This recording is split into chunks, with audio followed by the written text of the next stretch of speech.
ஆராதனை ஆராதனை அப்பா அப்பா உங்களுக்கு தான். இதுவரையில் நீ தாங்கினதற்கு எவ்வளவும் நான் தகுதியும் இல்லை. என்னைக்கு அபிஷேகத்துல நிரம்புறியோ, அபிஷேக விண்ணப்ப ஆவிக்கு இடம் கொடுக்கிறையோ, அன்னைக்கு நுகம்ங்கிற சாத்தான் கொண்டு வருகிற ஒரு நுகம், ஒரு அடிமைத்தனத்தின் நுகம், வெளியேற முடியாதபடி ஒரு நுகம், சாத்தானுடைய சித்தம் செய்ய வைக்கிற ஒரு நுகம் உடைஞ்சி போகும். பாவம் என்கிற நுகம், வியாதி என்கிற நுகம், கடன் என்கிற நுகம், சந்தேகம் என்கிற நுகம் எல்லாம் முறிக்கப்படுகிறதுங்க, முறிக்கப்படுகிறது.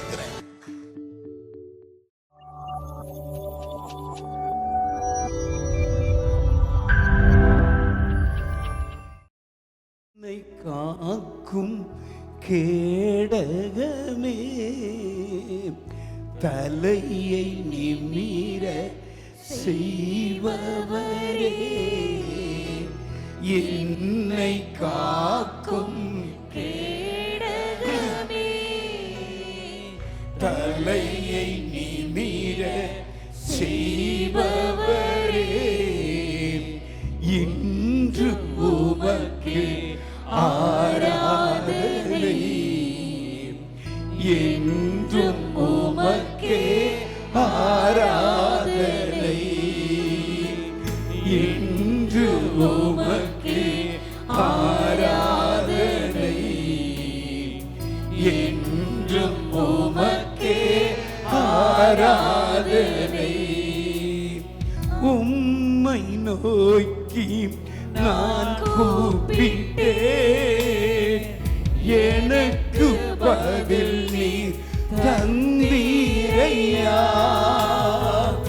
உம்மை நோக்கி நான் கூப்பிட்டேன், எனக்கு பதில் நீர் தந்தீரையா.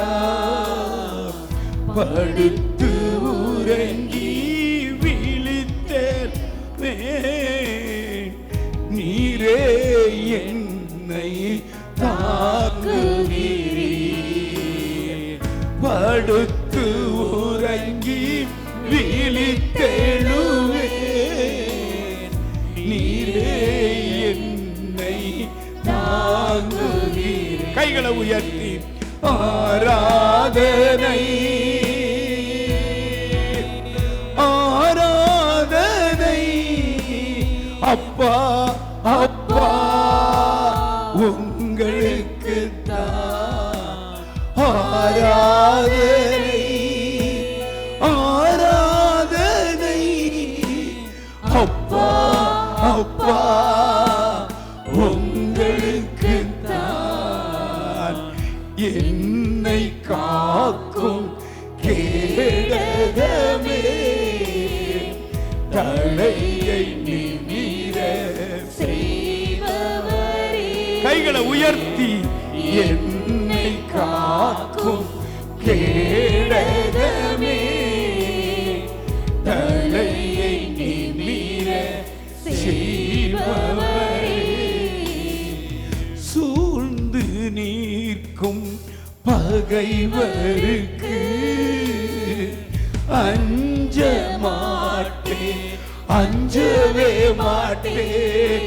சொல்லுங்க, சூழ்ந்து நிற்கும் பகைவருக்கு அஞ்ச மாட்டேன், அஞ்சவே மாட்டேன். விடுதலை தரும் தெய்வம் நீரே, வெற்றி பாதையில் நடத்துகிறீர். விடுதலை தரும் தெய்வம் நீரே, ஆமென். வெற்றி பாதையில் நடத்துகிறீர். ரெண்டு கைகளை உயர்த்தி ஆராதனை ஆராதனை அப்பா அப்பா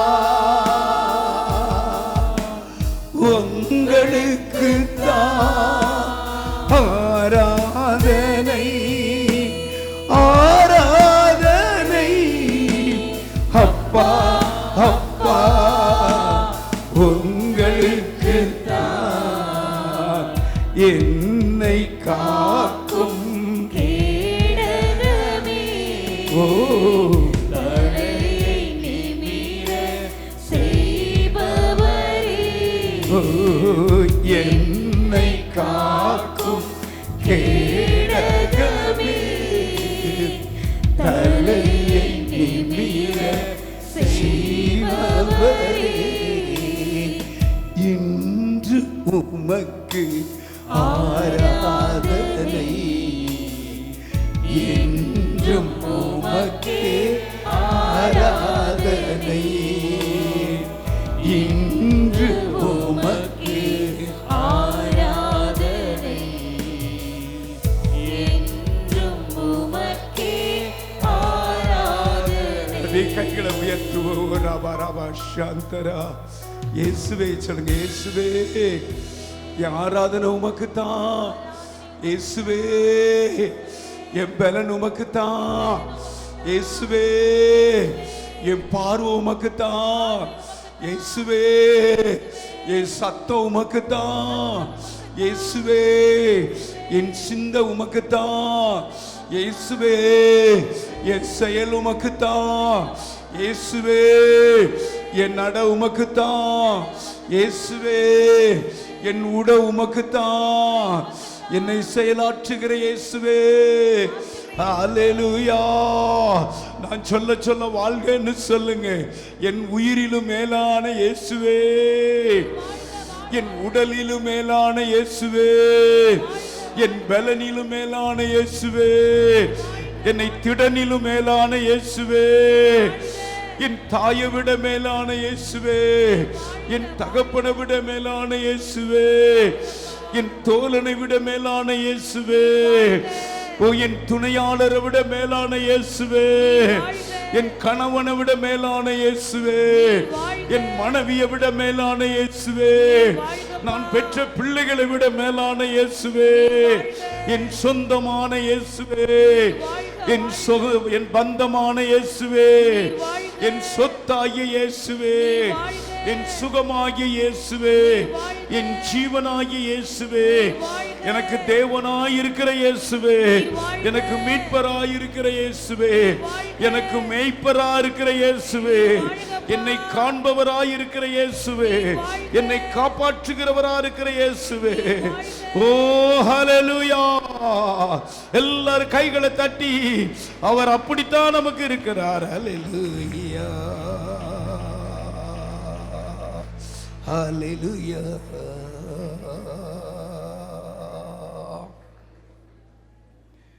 ஆமென் ஆமென் ஆமென். ஹல்லேலூயா. நேற்று எங்களுடைய திறப்பின் வாசல் விடுதலை ஜெபத்தில் அருமையான தம்பி சுரேஷும் அஞ்சலி ஒரு பாட்டு பாடினாங்க. அதை எனக்கு ரொம்ப அது ஏற்றமான ஒரு பாட்டாக இருந்தது. நானும் அதை கற்றுக்கிட்டேன். என் கூட சேர்ந்து நீங்கள் பாடுங்க. என் வாழ்விலே நீர் பாராட்டின தயவுக்கெல்லாம் நான் என் மாத்திரம். கைகளை உயர்த்தி என் வாழ்விலே நீர் பாராட்டின தயவுக்கெல்லாம் நான் பாத்திரனல்ல, இதுவரையில் நீர் தாங்கினதற்கு எவ்வளவும் நான் தகுதியும் இல்லை. மறுபடி என் வாழ்விலே நீர் பாராட்டின தயவுக்கெல்லாம் நான் பாத்திரனல்ல, இதுவரையில் நீ தாங்கினதற்கு எவ்வளவும் நான் தகுதியும் இல்லை. மாறாமலே உடனிருந்தீ, விலகாமலே நடத்தி வந்தீ, மாறாமலே உடனிருந்தீ, விலகாமலே நடத்தி வந்தீ. ஆச்சரியமா கைகளை உயர்த்துங்க. என் வாழ்வில் அதிசயமானவரே, ஆச்சரியமானவரே, என் வாழ்வில் அதிசயமானவரே. என் வாழ்விலே நீர் பாராட்டின தயவுக்கெல்லாம் நான் பாத்திரனல்ல. இதுவரையில் நீர் தாங்கினதற்கு எவ்வளவும் நான் தகுதியுமில்லை. எல்லாரும் கைகளை தட்டி, எல்லாரும் கைகளை தட்டி. ஆமா, நம்முடைய ஒவ்வொரு வாழ்விலே கர்த்தர் பாராட்டினதை பாருங்க. அதற்கு நாம் தகுதியே கிடையாது. நமக்கு ஜீவன் தந்தார், பலன் தந்தார், சுகம் தந்தார். நமக்கா இப்படி ஞானம் நிறைந்த பிள்ளைகள், நமக்காண்டி குணசாலியான மனைவி. கொஞ்சம் யோசித்து பாருங்க. இந்த பொல்லாத நாட்கள், பொல்லாத இந்த காலங்களிலே கர்த்தர் நமக்கு என்ன செய்திருக்கிறார்? அவர் அறிந்ததுனாலே அவர் வைத்திருக்கிற எல்லா ஆசீர்வாதத்தை நமக்கு தந்திருக்கிறார். ரெண்டு கைகளை உயர்த்தி, மாறாமலே உடன் இருந்தீ, விலகாமலே நடத்தி வந்தீ, மாறாமலே உடன் இருந்தீ, விலகாமலே நடத்தி வந்தீ. ஆச்சரியமானவரே, என் வாழ்வில் அதிசயமானவரே. ஆச்சரியமானவரே, என் வாழ்வில் அதிசயமானவரே. எல்லாரும் கைகளை தட்டி கர்த்தரை மகிமைப்படுத்துங்க, கர்த்தரை மகிமைப்படுத்துங்க.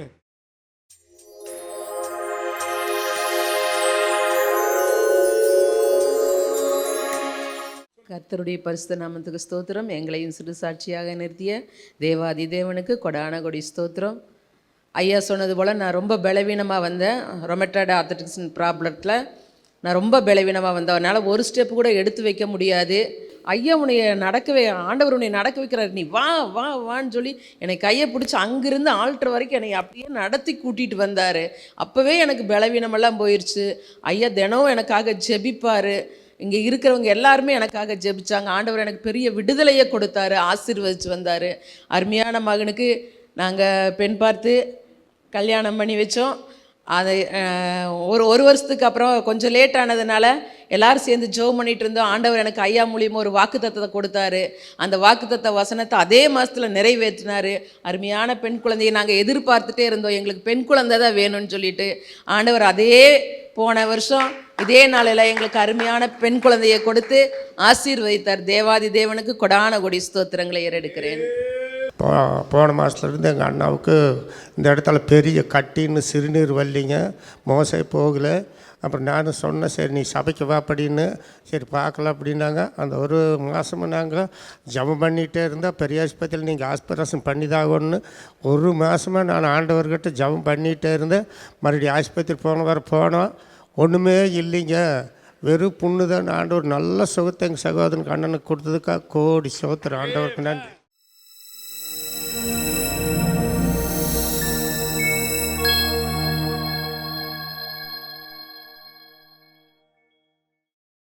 ரோமருக்கு எழுதின புஸ்தகம் 8வது அதிகாரம் 26வது வசனத்தை நாம் வாசிக்க கேட்போம். அந்தபடியே ஆவியானவரும் நமது பலவீனங்களில் நமக்கு உதவி செய்கிறார். நாம் ஏற்றபடி வேண்டிக்கொள்ள வேண்டியது இன்னதென்று அறியாமல் இருக்கிறபடி, வேண்டிக் கொள்கிறது இன்னதென்று அறியாதிருக்கிறபடியினால் ஆவியானவர் தாமே வாக்கு கடங்காத பெருமூச்சுகளோடு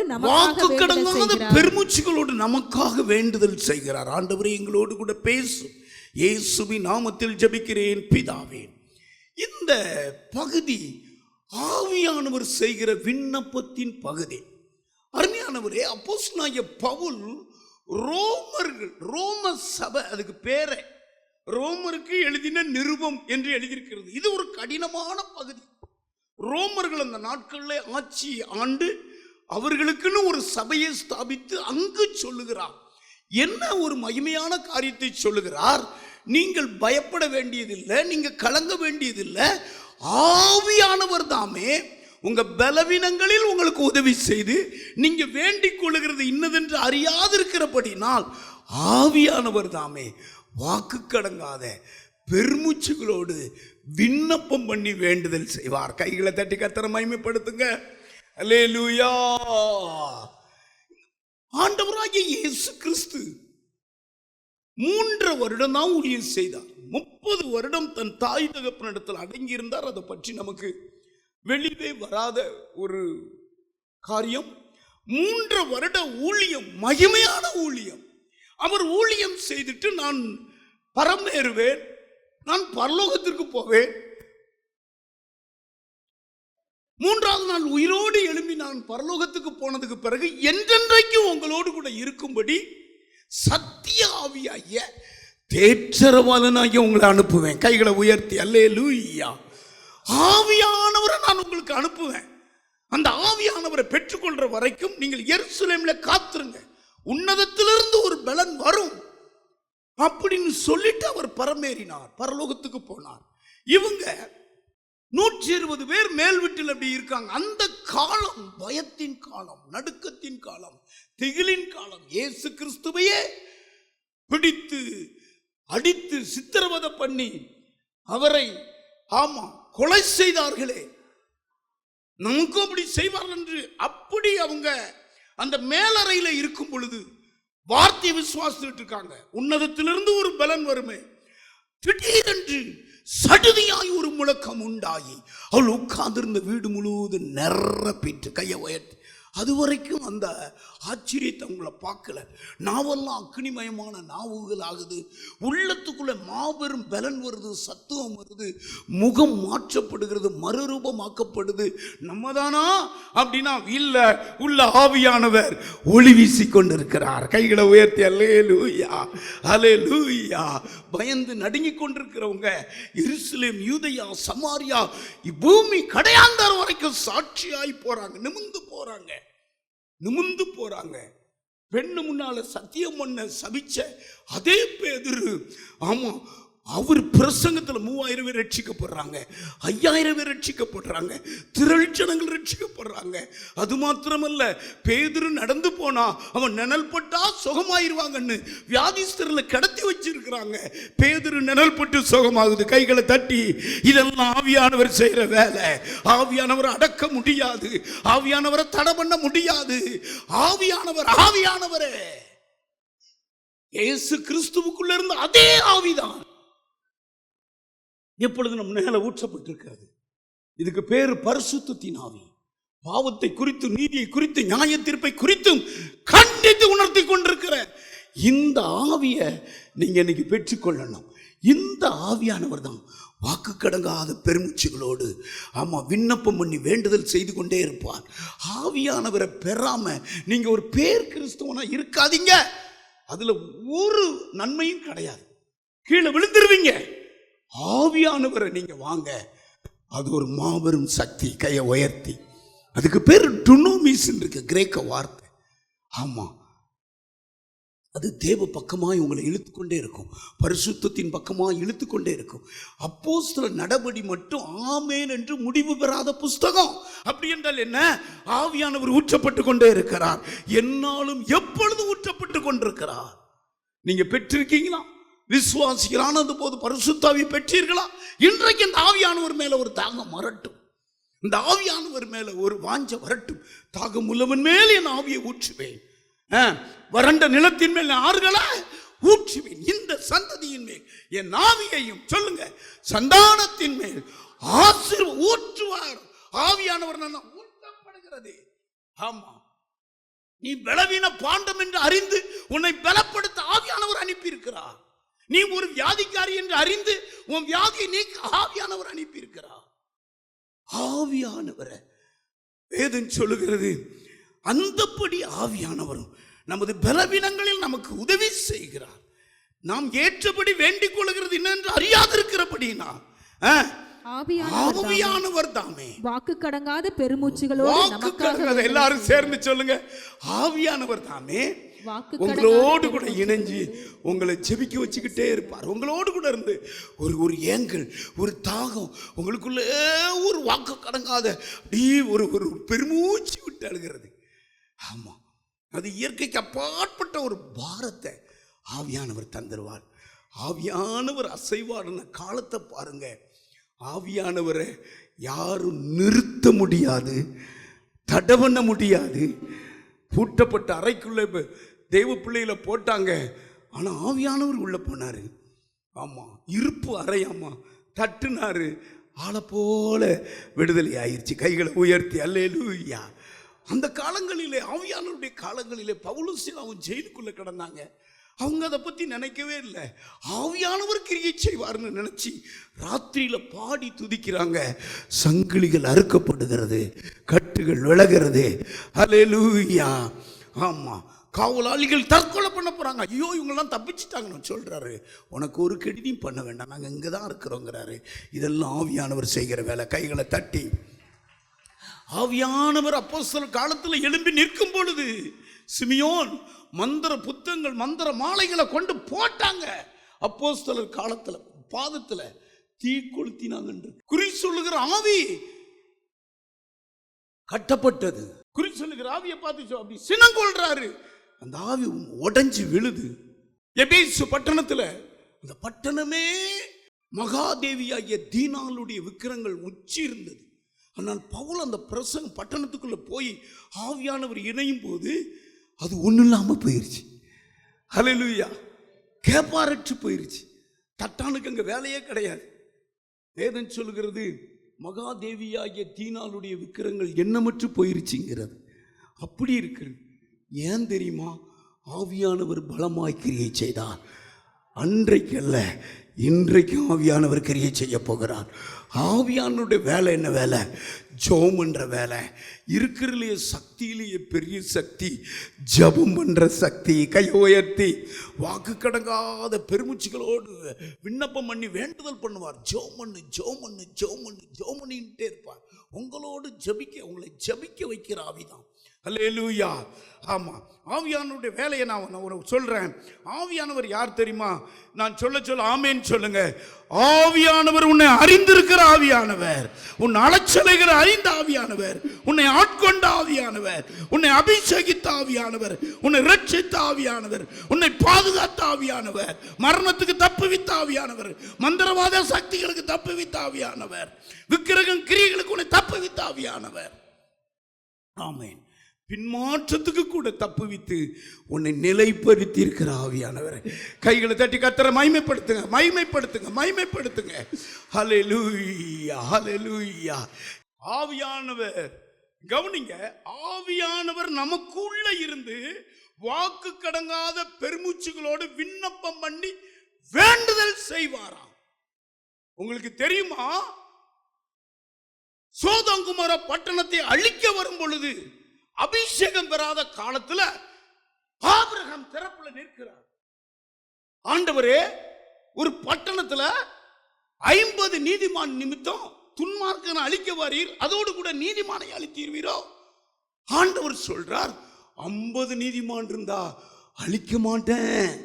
சரி, 50 நீதிமானுக்கு கொஞ்சம் 5 பேர் குறையா இருக்கட்டுமே, 45 அழிக்க மாட்டேன், 40 அழிக்க மாட்டேன். மறுபடியும் 40 பேர் இல்ல, 30ங்கிறாரு, 20ங்கிறாரு, 10ங்கிறாரு. ஆண்டவர் என்ன சொன்னார் தெரியுமா? நீதிமான் நிமித்தம் பட்டணத்தை அழிக்க மாட்டேனார். ஆதியாகம புஸ்தகத்தை எடுத்துக்கோங்க. ஆதியாகம புஸ்தகம் 18வது அதிகாரம். அப்பொழுது அவன், ஆண்டவருக்கு கோபம் வராதிருப்பதாக நான் இன்னும் இந்த ஒரு விசை மாத்திரம் பேசுகிறேன். 10 நீதிமான்கள் அங்கே காணப்பட்டாலும், 10 நீதிமான் அங்கே காணப்பட்டாலும் என்றான். அதற்கு அவர், அதற்கு ஆண்டவர் சொல்லுகிறார், 10 நீதிமான்கள் மித்தம் அதை அழிப்பதில்லை என்றார். ஒரு மனிதனுடைய ஜெபத்தை கேட்டு அழிப்பதில்லைன்னு உத்தரவு கொடுக்கிறாரே. கை தட்டி அல்லேலூயா. அழிக்காம தானே அந்த நீதிமானை லோத்து அவனுடைய குடும்பத்தை அழிக்கலையே. உங்களுக்கு தெரியுமா? ஆண்டவர் சொல்றாரு, மோசே மோசே, ஜனங்கள் மடங்காக்களத்துள்ள ஜனங்கள், என்னை விட நான் அழிக்க போறேன். மோசே சொல்றாரு, அழிக்கிறவுக்கா நீ கொண்டு வந்தீர், நம்ம கோபம் மூளாது இருப்பதாக அப்படின்னு இனி விட்டுடுங்கிறாரு. மோசே ஒரு ஜெபம் பண்றாரு. யாத்ராகமம் புஸ்தகம் 32வது அதிகாரம் 9-10 டக்குன்னு வாசிமா. பின்னும் கர்த்தர் மோசேயை நோக்கி இந்த ஜனங்களை பார்த்து, இவர்கள் வணங்கா கழுத்துள்ள ஜனங்க, ஆகையால் என் கோபம் இவர்கள் மேல் மூளவும் நான் இவர்களை அழித்து போடவும் நீ என்னை விட்டுவிடு, உன்னை ஒரு பெரிய ஜாதியாக்குவேன் என்றார். இப்ப அவர் என்ன சொல்றாருன்னா, இல்ல என் ஜனங்களை அழிக்க கூடாதுங்கிறாரு. 14வது வசனம் வாசிமா. அப்பொழுது கர்த்தர் தமது ஜனங்களுக்கு செய்ய நினைத்த தீங்கை செய்யாதபடிக்கு பரிதாபம் கொண்டார். எல்லாரும் கை தட்டுங்க பாப்போம். அழிக்காம போயிட்டாருங்க. ஜெபம் ஆவியை பெறாத நாட்கள்ல அப்படி அந்த ஜெபத்துக்கு பதில் இருந்ததுன்னா, வல்லம் இருந்ததுன்னா, பெரிய காலம் புதிய ஏற்பாட்டின் காலம். எவ்வளவு வல்லம் இருக்கும், எவ்வளவு அதிகாரம் இருக்கும். அல்லேலூயா. ஜெபத்தை குறித்து நான் சொல்லிக்கிட்டே போலாம். எலியாவின் காலம் ஜெபம் பாருங்க. ஜெபம் பண்றா வானம் திறக்குது, அக்கினி அப்படியே வருது. ஆகாப்பும் இயேசுவேலும் குப்புற வந்து விழுந்தாங்க. பின்மாற்றுக்காரங்க கர்த்தர் தான் தெய்வம். ஒரு நிமிஷத்துல அவன் பக்கமா நின்றவங்க கர்த்தர் பக்கமா. இதெல்லாம் ஜெபம் பண்ணது. பாடுள்ள மனுஷனாகிய எலியா ஜெபம் பண்ணார். கருத்தா ஜெபத்துக்கு வானம் திறந்து அக்கினி இறங்கிச்சு. ஒரு பெரிய ஒரு நொடி பொழுதுல பெரிய மாற்றம். உங்களுக்கு தெரியுமா? ஆமா. எலிசா காலத்தை எடுத்துக்கோங்க. எலிசா காலத்துல எலிசாவை பிடிச்சிட்டு வாடா. ஒருத்தன் சொல்றான், சீரியா ராஜாட்ட சொல்றான், ராஜாவே நீங்க அறைக்குள்ள பேசினாலும் அந்த எலிசாவுக்கு தெரிஞ்சிருது. அவன் ஜனங்களை திருத்திடுறான், ஜனங்களை நமக்கு தப்பாம ஓடிடுறாங்க. உடனே அவன் சொல்றான், அப்படிப்பட்ட மனுஷனை பிடிச்சிட்டு வாடா. அவன் அப்படி அங்க பாருங்க, அக்கினி ரதம் பலமா வந்ததான். கேயாசு சொல்றான், நம்மளை பிடிக்கிறதுக்கு சீரியா படைத்தலைவர்கள் அனுப்பி இருக்கிறார் பாரு. இவரு ஒரு ஜெபம் பண்ணாராம், ஆண்டவரே ஆண்டவரே இவர்களுடைய குருட்டாட்டத்தினுடைய கண்கள்லாம் எங்களை பார்க்க கூடாது. படிமா 2 ராஜாக்கள் எழுதின புஸ்தகம் 6வது அதிகாரமா. அவர்களுக்கு கண் மயக்கம் உண்டாகட்டும். 18வது வசனம். அவர்கள் அவனிடத்தில் வருகையில் எலிசா கர்த்தரை நோக்கி விண்ணப்பம் பண்ணி இந்த ஜனங்களுக்கு கண்மயக்கம் உண்டாகும் என்றார். எலிசாவுடைய வார்த்தையின்படியே அவர்களுக்கு கண்மயக்கம் உண்டாகும். ஜெபத்தின் வல்லமையை சொல்றேன். கைகளை தட்டி நிறைய 1000 சொல்லிக்கிட்டே இருப்பேன் நான். ஜெபத்தினுடைய ரகசியம், ஜெபம் கேட்டு பொங்குன காரியம், ஆசீர்வதித்த காரியம் 1000 லட்சம் சொல்லுவேன். சொல்றதுக்கு நேரம் இல்லை. இப்ப ஆவியானவர் ஜெபம் பண்றத சொல்றேன். கையை உயர்த்தி ஆவியானவருடைய ஜெபம் என்ன செய்யும் தெரியுமா? நீங்க சொல்லணும், ஆவியானவர் எனக்குள்ள வாங்க சொல்லுங்க. அவங்க மேல நான் தாகமா இருக்கிறேன், நீங்க இல்லாம வாழ. ஆவியானவரை நீங்க பெற்றுக்கொள்ளுங்க. அந்த அக்கினி மயமான அந்த நாவோடு கூட நீங்க உச்சரிங்க. உள்ள இருக்கு எடுங்க. அது சிலவங்க மட்டும் பேசுறதுக்கல்ல, மாம்சமான யாவர் மேலும் ஆவியை ஊற்றுவேன். ஜெபத்தில் ஆவியானவர் விண்ணப்பம் பண்ணும்போது 3 காரியம் நடக்கு. உனக்கும் எனக்கும் அதை கர்த்தர் செய்கிறார். முதலாவது, பிசாசு கொண்டு வருகிற நுகத்தடிகளை ஆவியானவர் உடைச்சு போடுவார்.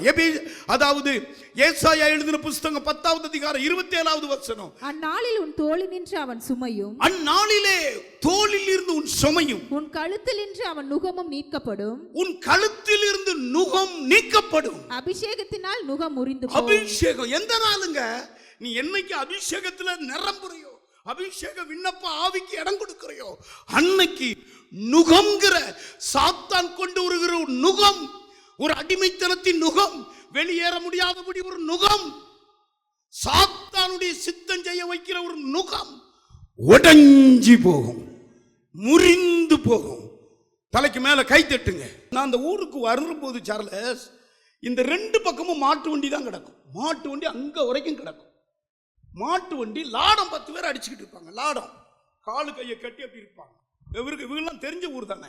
லாடம் கட்டணும். வீட்டுக்கு 2 மாட்டு வண்டி இருக்கும், 3 மாட்டு வண்டி இருக்கும். மாடு தானே, இவ்வளவு வாகனங்கள் இல்லை.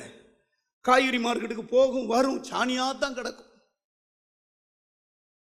என்ன பண்ணுவாங்க தெரியுமா? சுமக்க முடியாத அந்த பாரம், அந்த 2 மாட்டை ஒரு கட்டையில இணைச்சி ஒரு கயிறை தூக்கி அப்படி போட்டு ஒரு கம்பை போட்டு விட்டுருவான். அந்த 2 மாடும் பிதுங்கிக்கிட்டு போகும், இழுக்க முடியாது. எல்லாம் விளைச்சலா தான் இருக்கும். பருத்தி விளைச்சல் அப்படி விளைச்சலா இருக்கும். அப்படி வண்டிக்கு மேல வண்டி வச்சு இழுக்கும். அப்போ ஒரு தார்க்கம் பூச்சி குத்துவான் அந்த மாட்டை, சாட்டை வச்சு அடிப்பான். அந்த மேடு வராது, தக்கு புக்குங்கும், வாழை முறுக்குவான். மாடு அத்தனைக்கு அடிமையாகும். அதுதான் நோகம். பிசாசு அப்படித்தான் ஆட்கள் மேல உட்கார்ந்து குட்டி அவளை கொள்ளு, அவன் நகையை பிடுங்கு. பிசாசு கொண்டு வர நுகத்தடி. பாவம் என்கிற நுகம், வியாதி என்கிற நுகம், கடன் என்கிற நுகம், சந்தேகம் என்கிற நுகம் எல்லாம் முறிக்கப்படுகிறதுங்க, முறிக்கப்படுகிறது. தேவ மனுஷன் பலமாய் இரட்சகராய் எழும்புறார் சிம்சோன். ஒரு வேசி அவனை பார்க்கிறான். அந்த ஊர் மக்கள் சொல்றாங்க, நீ வேசி அல்லவா? ஏசிக்கு அடங்காதவன் எவங்க, பெம்பளைக்கு அடங்காதவன் எவன்? நீ அவனை நயம் பண்ணு. அவன் பலன் எங்க? ஒரு எலும்பை எடுத்து 1000 பேரை அடிக்கிறாங்க. சிம்சோன்னு ஒரு மனுஷன், தேவனுடைய சந்ததிக்கு பிறந்த ஒரு மனுஷன், மனோவாவுடைய மகன், வாக்குத்தத்தத்தின் புத்திரர். அவ்வளவு பலன். கவனிங்க, தினம் லைசா பேசி அவனை கட்டிடுவான். 7 அணனி கயிறுன்னு சொல்லப்பட்டிருக்கு. அதாவது முறிக்க முடியாத, உடைக்க முடியாத, கொளுத்த முடியாத ஒரு கயிறு. 7 ஆணி கயிறுல, 7 அகனி கயிறுல அவளை கட்டுவாளாம். அப்ப சொல்லுவாளாம், ஆமா, கட்டிட்டு பெலிஸ்தர் வாங்கன்னு பெலிஸ்தர் வரும் பொழுது கப்புன்னு எந்திரிப்பான. வேதம் சொல்லுது, ஆவியானவருக்குள்ள இறங்கும் பொழுது தீப்பட்ட சரடு போல அந்து போகும். பெலிஸ்தர் எல்லாம் பெதட்டி நிற்பாங்க, அந்த ஓடாறிடுவாங்க. அவன் விடுதலையான அவனை கண்ட எல்லாம் ஓடி. ஏன்னா அவ்வளவு பலசாலி மகன். நியாயாதிபதி எழுதின புஸ்தகத்தை எடுத்துக்கோங்க. பதிவிருக்கிறவர்கள் அறை வீட்டிலே காத்திருக்கும் போது அவள் சிம்சோனை, பெலிஸ்தர் உன்மேல் வந்து விட்டார்கள் என்றாள். அப்பொழுது சணல் நூலானது நெருப்பு பட்டவுடனே அதாவது 9வது வசனம், நியாயாதிபதி 16:9. அதுக்கு அடுத்து 7:14 வாசிமா. அதுக்கு அடுத்து சொல்றா, கவனிங்க. அதாவது ஆணி அடிச்சு மாட்டிருங்க இந்த முடியெல்லாம், ஆணி அடிச்சு. 14 வசனம் வாசி. அப்படியே அவள் செய்து அவைகளை ஆணியடித்து மாட்டி, சிம்சோனே, பெலிஸ்தர் உன்மேல் வந்து விட்டார்கள் என்றாள். அவன் நித்திரை விட்டு எழும்பி நெசவு ஆணியையும் நூல் பாவையும் கூட பிடுங்கி கொண்டு போனான். தலைக்கு மேல கை தட்டுங்க. ஆவியானவர் வரும் பொழுதுதான் பிடிங்கி டப்புன்னு போயிடுவான். சரடு போட்ட போல இன்னைக்கும் ஆவியானவர் தான். அவர் விண்ணப்பம் பண்ணிக்கிட்டு இருக்கிற நுகத்தடிகள் முறிக்கப்படுகிறது. கையை உயர்த்தி. நுகம் என்கிறது பிசாசினுடைய அடிமைத்தனம். அவனுக்கு நீங்க ஜனங்கள் தேவை. அவன் கையிலிருந்து நீங்க விடுதலை பண்ணிட்டீங்க, ரொம்ப சந்தோஷம். அவனுக்கு கொஞ்ச நாள் தான் இருக்குன்னு வேக வேகமாய் கிரியை செய்யறான். இப்ப பேப்பரை எடுங்க, பாலியல் குற்றம் தான். உங்களுக்கு சொல்றேன், இதெல்லாம் நிக்கப்படனா நீங்களும் நானும் ஆவியானவருக்கு இணைஞ்சு விண்ணப்பம் பண்ணிக்கிட்டே இருக்கணும். தலைக்கு மேல விண்ணப்பம் பண்ணும். பாவம் தீப்பட்ட சுரடு போல அந்து போகும். மாபெரும் மாற்றம் ஒரு தேசத்துல. 2வது, ஆவியானவர் நமக்காக விண்ணப்பம் பண்ணும் பொழுது ஆமாம், விடுதலை ஏராளம் தாராளமாய். விடுதலை இல்லாததுக்கெல்லாம் விடுதலை வரும். 2 கொரிந்தியர் எழுதின புஸ்தகம் 3வது அதிகாரம் 17வது வசனம். கர்த்தரே ஆவியானவர், கர்த்தருடைய ஆவி எங்கேயோ, அங்கே விடுதலையும் உண்டு. அங்கதான் விடுதலை. தொடையை தட்டி சொல்லுங்க, கர்த்தர் தான் ஆவியா இருக்கிறார். ஆவியோருடைய இணைங்க விடுதலை பெறுங்க. ஆவியானவர் தான் விடுவிக்கிறவர். ஆவியானவர் வந்தா அந்த இடத்துல எல்லாம் விடுதலை. ஆமா, பேதுரு சிறையில் இருக்கிற பொழுது ஆவியானவர் உள்ள வந்தார். தூதர்கள் நடுவுல, தூதர்கள் மத்தியில தூதராய் வந்தார். அது அப்போஸ்தலர் எல்லாம் ஆவியானவர் காலம். சிறையின் 4 உள்கதவுகள் தானாய் திறந்தது. எப்படி விடுதலை பாருங்க. விடுதலை வேணுமா? ஆவியானவரோடு இணைஞ்சிருங்க. ஆமா, வேதம் சொல்லுகிறது, குதிரையினுடைய பலத்தை நம்பாதீங்க, வீரனுடைய காலை நம்பாதீங்க. 147ஆம் சங்கீதம் 10வது வசனத்தை நான் வாசிக்க கேட்போம். அவர் குதிரையின் பலத்தில் விருப்பமாயிரார். குதிரையின் பலத்தை. சிலவங்களை விடுதலைக்காக கோர்ட்டுக்கு போறான், அங்க போலீஸ் தேட போறான், பெரிய பெரிய ரவுடிகளை கண்டு பணம் கட்டுறான். அது உலக மக்கள். அவனை கொள்ளியா எத்தனை லட்சம் தாராங்களாம். பேப்பர் பூரா அதான் நடக்கு. ஆமா, நம்ம அதல்ல. வேதம் சொல்லுகிறது, குதிரையின் பலத்துல கர்த்தர் பிரியமாகிறார், விருப்பமாகிறார். வீரனுடைய கால்களில் பிரியப்படார். ஆமா, வீரனுடைய அவனை தேடி போகாதீங்க. ஒரு வீரர் இருக்கிறார், அவர்தான் பரிசுத்த ஆவியானவர். யாருக்கும் பிடி கொடுக்க மாட்டார். அவரை இன்றைக்கு சரணடைங்க.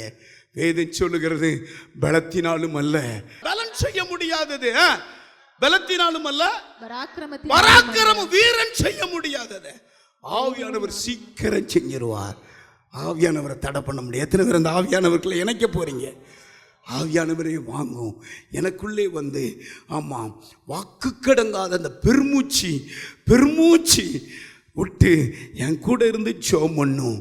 ஆமாம், ஆவியானவர் பெறாத நேரத்தில் உள்ள ஜெபத்தின் வல்லமையை நான் உங்களுக்கு சொன்னேன். ஆவியானவர் பெற்ற பிறகு ஜெபம் ஃபுல்லாக மாறிடணும்.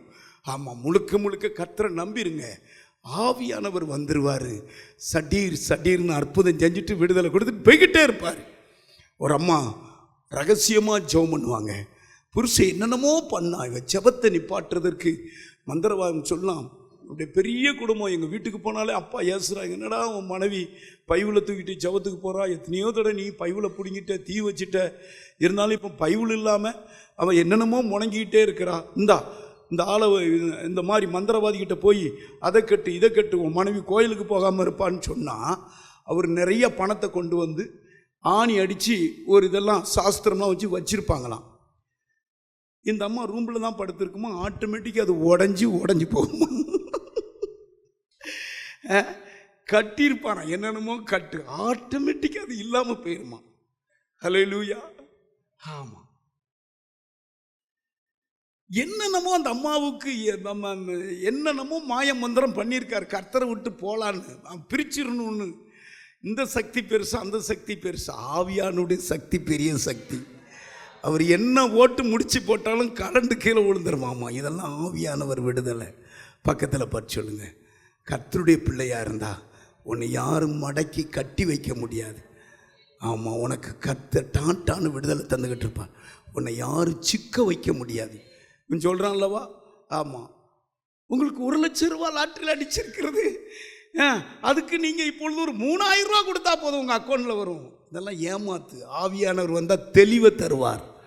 ஏமாற விட மாட்டார். ஏமாறுறதுக்கு உலகம் இருக்கு, உங்களை அங்கேருந்து தூக்கிட்டாரு. ஆவியானவர் ஞானத்தின் ஆவியானவர். மற்றவங்க பொருளை ஆசைப்படவும் மாட்டார். லாட்ரி மூலமாக, ஆமாம், லக்கி மூலமாக உனக்கு ஒரு ப்ரைஸ் வராது. கர்த்தரே உன்னை ஆசீர்வதிச்சிருவார். ஹல்லேலூயா. 3வது நான் சொல்லிட்டு முடிக்கிறேன். ஆமாம், ஆவியானவர் வரும் பொழுது சாவுக்கு ஏதுவான ஆவியானவர் விண்ணப்பம் கேட்டு சாவுக்கு ஏதுவான உங்களுடைய சரீரங்களை உயிர்ப்பிப்பார். ரோமருக்கு எழுதின புஸ்தகம் 8வது அதிகாரம் 11வது வசனம். அன்றியும் இயேசுவை மரித்தோரிலிருந்து எழுப்பினவருடைய ஆவி, உங்களில் வாசமாயிருந்தார். கிறிஸ்துவை மரித்தோரிலிருந்து எழுப்பின அந்த ஆவியானவர் உங்களில் வாசமாயிருக்கிற தம்முடைய ஆவியினாலே உங்களில் வாசமாயிருக்கிற தம்முடைய ஆவியினாலே சாவுக்கேதுவான உங்கள் சரீரங்களையும் உயிர்ப்பிப்பார். சாவுக்கேதுவான சரீரங்களை உயிர்ப்பிப்பார். ஹல்லேலூயா. இன்னைக்கு எல்லாருக்கும் டாக்டர் MBBS படிச்சவங்களாம் ரொம்ப சந்தோஷம். ஆமாம், வியாதி வந்தால் தானே ஆஸ்பத்திரி நிறையும். வரட்டும். இங்க ஆண்டவர் வந்துட்டாலே போதும், சாவுக்கு எதுவான சரீரம் உயிர்ப்பிக்கப்பட்டிருக்கும். சாவுக்கு எதுவான கற்பப்பை உயிர்ப்பிக்கப்பட்டிருக்கும். சாவுக்கு எதுவான விரல்கள், சரீரத்தில் இருக்கிற அவயங்களை பேர சொல்லுங்க. என்னென்ன அவயங்கள் செத்து இருக்குது, இந்த பாடிக்கு அது ஹெல்ப் பண்ணாம உதவி செய்யாம இருக்கிறது, செத்தது போல இருக்கிறது. ஆவியானவருக்கு கட்டளையிடுங்க. ஹல்லேலூயா. 71ஆம் சங்கீதம் 20வது வசனத்துல அநேக இக்கட்டுகளையும் ஆபத்திலையும் காணும்படி செய்த என்னை நீர், இப்ப இதுல இருந்து வாசிங்க, திரும்பவும் உயிர்ப்பித்து திரும்பவும் என்னை பூமியின் பாதாளத்திலிருந்து ஏறி எல்லாரும் எந்திரிச்சு நல்லுங்க. ஆமா, உங்களை திரும்பவும் உயிர்ப்பித்து திரும்பவும் பாதாள கட்டிலிருந்து ஏறி வர பண்ணுவார். உங்களுக்கு தெரியுமா, ஏறினார் என்கிற வார்த்தை இயேசு கொண்டு வந்த வார்த்தை. பக்கத்தில் பார்த்து சொல்லுங்க, ஏறினார் என்பதற்கு வேதம் சொல்கிறது இதற்கு முன்பதாக பூமியின் தாழ்விடங்களில் இறங்கினார் என்று அர்த்தமாம். 4வது எபேசியர் எழுதின புஸ்தகம் 4வது அதிகாரம் 9வது வசனமா. ஏறினார் என்பதினாலே, எல்லாரும் இந்த வசனத்தை வாசிங்க. ஏறினார் என்பதினாலே அவர் அதற்கு முன்னே பூமியின் தாழ்விடங்களில் இறங்கினார் என்று விளங்குகிறது. இது இயேசு கிறிஸ்து மரித்த அந்த நாளிலே கவனிங்க. அந்த நாட்களில் பரிசுத்தவான்களுடைய ஆவிகள் இளைப்பாறுவதற்கு கீழே இருந்தது. இப்போ இறங்கி அந்த பரிசுத்தவான்களுடைய ஆவியெல்லாம் எடுத்து கர்த்தர் பரலோகம் கொண்டு போய் வைத்திருக்கிறார். கண்ணீர் இல்லாத இடம், துக்கம் இல்லாத இடம், வெயிலாகியது உஷ்ணமாதவங்க மேல படாத இடத்திலே ஆகையினால ஆண்டவர் பரலோகத்தை சுதந்திரி கைகளை உயர்த்தி ஆண்டவரை பாருங்க. நீ பரலோகத்துக்கு வரணும், அதற்கு தான் ஆவியானவர் அனுப்பியிருக்கிறார். ஆவியானவர் உன்னோடு கூட இருந்து உன் பலவீனங்களில் உனக்கு உதவி செய்வார். உன்னை பின்மாற்ற விடவே மாட்டார். மந்திரவாதி கிட்ட சொல்லவே மாட்டார். அதுக்கு இது வணங்குன்னு சொல்ல மாட்டார். அவர் உனக்கு சத்தியத்தை சத்தியமா பேசுவார். ஓ, இப்பொழுது எல்லாம் தலையில கை வைங்க. அநேக இக்கட்டுகளையும் ஆபத்திலையும் காணும்படி செய்த எங்களை அவர் திரும்பவும் உயிர்ப்பித்து திரும்பவும் பூமியின் பாதாளத்திலிருந்து ஏறி வர பண்ணார். இது இயேசு செய்தது அல்லவா? அவர் அல்லவா பாதாளத்தை ஆண்டவர் அந்த ஆவிகளை பரலோகத்துக்கு கொண்டு போனார். இயேசு அதற்காக அடிக்கப்பட்டார். இயேசு அதற்காக எல்லாம் தலையில கை வைத்து சிலுவை காட்சியை பாருங்க. இயேசப்பா, உம்முடைய இரத்தம் என் உச்சில படட்டும், என் வாலிப மகா மேல படட்டும். ஓ ராபா, ஆவியை தந்த தெய்வமே, உம்முடைய ஆவியங்களுக்கு அளவில்லாத தாங்க. ஆமேன். எப்படி வந்தது தெரியுமா? அவர் சிலுவையிலே, ஓ ஹல்லேலூயா, அவர் ஆவியை ஒப்பு கொடுத்தார். அந்த ஆவிதான் பரிசுத்த ஆவி. இயேசு கிறிஸ்துவுக்குள்ள பூரணமாய் இருந்த ஆவி அவர் பரமேறின பிறகு பரிசுத்த ஆவியாய் இறங்கினது. கைகளை உயர்த்தி ஒரு பரிசுத்த ஆவியை தள்ளி போடாதீங்க. ஆவியானவரோடு இணைங்க. ஆம், ஆவியானவர் வேகமாய் கிரியை செய்கிறார். அப்படி ஆவியானவர் தமக்கு பலவீனங்களிலே நமக்கு உதவி செய்யும்படி ஏற்றபடி வேண்டிக் கொள்கிறது என்று அறியாது இருக்கிறபடினா ஆவியானவர் தாமே நமக்காக வாக்கு கடங்காத பெருமூச்சுகளோடு விண்ணப்பம் பண்ணி வேண்டுதல் செய்வார். தலையில கை வைங்க. இந்த செய்தி எனக்குத்தான். இனி ஆவியானவரோடு கூட இணைவே, ஆவியானவரோடு பேசுவே. அந்நிய பாஷை பேசுறவன் இயேசுவோடு பேசுறான். ஆமா. ஒவ்வொரு ஞாயிற்றுக்கிழமையும் ஏராளமான ஜனங்கள் நமது ஆலயத்திற்கு வந்து விடுதலை, சுகம், ஆசிர்வாதம் மற்றும் சமாதானம் பெற்று செல்கின்றனர். நமது சபையின் ஆராதனை நேரங்கள்: ஒவ்வொரு ஞாயிற்றுக்கிழமை தோறும் முதலாம் ஆராதனை அதிகாலை 5 மணிக்கும், 2ஆம் ஆராதனை காலை 7 மணிக்கும், 3ஆம் ஆராதனை காலை 9 மணிக்கும், 4ஆம் ஆராதனை மாலை 6:30 மணிக்கும் நடைபெறும். முதல் 3 ஆராதனைகளையும் நீங்கள் நேரடியாக சபையின் யூடியூப் வலைதளத்தில் உள்ள IPHH கிணத்துக்கடவு சேனலில் உலகத்தின் அனைத்து பகுதிகளிலும் இருந்து பார்த்து பயனடையலாம். சிறுவர்களுக்கான ஓய்வு நாள் பள்ளி முதலாம் ஆராதனையில் காலை 6 மணிக்கும், 2ஆம் ஆராதனையில் காலை 8 மணிக்கும், 3ஆம் ஆராதனையில் காலை 10 மணிக்கும் நடைபெறும். வாலிபர் கூடுகை ஒவ்வொரு மாதமும் முதல் ஞாயிற்றுக்கிழமை அன்று காலை 9 மணிக்கு வாலிபர்களுக்கான விசேஷித்த கூடுகை நடைபெறும். எண்ணெய் பூசி சுகமளிக்கும் வாக்குத்தத்த ஆராதனை ஒவ்வொரு மாதத்தின் 1ஆம் தேதி அதிகாலை 5 மணிக்கும் காலை 10 மணிக்கும் நடைபெறும். கட்டுகளை அவிழ்க்கும் உபவாச ஜெபம் ஒவ்வொரு மாதமும் 3ஆம் வெள்ளிக்கிழமை காலை 10 மணிக்கு நடைபெறும். இதில் ஒவ்வொருவருக்காக தனிப்பட்ட முறையில் பிரார்த்தனை ஏறெடுக்கப்படும். விடுதலை உபவாச ஜெபம் ஒவ்வொரு மாதமும் கடைசி சனிக்கிழமை அன்று காலை 10 மணிக்கு நம் தேசத்திற்காக பாரத்தோடு ஜெபங்கள் ஏறெடுக்கப்படும். ஒவ்வொரு வியாழக்கிழமை தோறும் ஆண்களுக்கான ஜெப கூடுகை புதிய ஆலயத்திலும், பெண்களுக்கான ஜெப கூடுகை பழைய ஆலயத்திலும் மாலை 7 மணிக்கு நடைபெறும். ஒவ்வொரு புதன்கிழமை அன்றும் வாலிப சகோதரர்களுக்கான ஜெப கூடுகை மாலை 7 மணிக்கு நடைபெறும். ஒவ்வொரு ஞாயிற்றுக்கிழமை அன்று வாலிப சகோதரிகளுக்கான ஜெப கூடுகை மாலை 5 மணிக்கு ஜூம் மீட்டிங்கில் நடைபெறும். நமது சபையில் தினமும் காலை 10 மணி முதல் 2 மணி வரை சபைக்காகவும் தேசத்திற்காகவும் ஜெபங்கள் ஏறெடுக்கப்படும். இக்கூட்டங்களில் கலந்து கொண்டு தேவ ஆசிர்வாதம் பெற யாவரையும் அன்புடன் அழைக்கிறோம். எங்களது முகவரி: IPA ஜெப ஆலயம், சர்வம் தியேட்டர் பின்புறம், பொள்ளாச்சி மெயின் ரோட், கிணத்துக்கடவு, 642109. ஜெப உதவிக்கு 9444343568 9488873284. டிவி நிகழ்ச்சிகள் நமது சபையின் மூலம் பொள்ளாச்சி முழுவதும் 24 மணி நேரமும் ஜேகிங் டிவி ஒளிபரப்பப்படுகிறது. விகே செட்டப் பாக்ஸில் 112வது சேனலிலும், டிசிசிஎல் செட்டப் பாக்ஸில் 152வது சேனலிலும், எஸ்சிவி செட்டப் பாக்ஸில் 217வது சேனலிலும், டாக்ஸ் செட்டப் பாக்ஸில் 62வது சேனலிலும் நமது சபையின் பாடல்கள், ஆராதனைகள், செய்திகள் ஒளிபரப்பப்படுகிறது.